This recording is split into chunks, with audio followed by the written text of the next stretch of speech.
खबर आपको देंगे। कोट अद्दू में पसंद की शादी करने पर लड़की वालों ने जोड़े को मौत के घाट उतार दिया। अहम खबर से मुतालिक अपने नाज़रीन को आगाह कर रहे हैं कि ये वाकया पेश आया है कोट अद्दू में, जहां पर पसंद की शादी की गई थी और इस शादी करने पर लड़की के घर वालों ने जोड़े को मौत के घाट उतार दिया है। लड़की वालों की जानिब से दोनों को उनकी जान ले ली गई है। लड़की ने पहले शौहर से तलाक लेकर पसंद की शादी की थी, जिस पर यह सारा मामला सामने आया है। कोट अद्दू में पसंद की शादी करने पर लड़की वालों की जानिब से जोड़े को मौत के घाट उतार दिया गया है। मज़ीद तफसीलात हासिल करेंगे।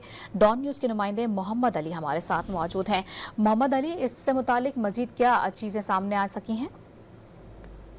जी बिल्कुल, कोट अद्दू के इलाके सुनावा में जो है गैरत के नाम पर 2 अफराद को कत्ल कर दिया गया है। शादिया नामी खातून ने जो है 1 साल कबल पसंद की शादी की थी और उसने अपने पहले शौहर से तलाक ले ली थी, जिसकी रंजिश पर उसके अहले खाना ने जो है उसको घर में घुसकर फायरिंग करके कत्ल कर दिया।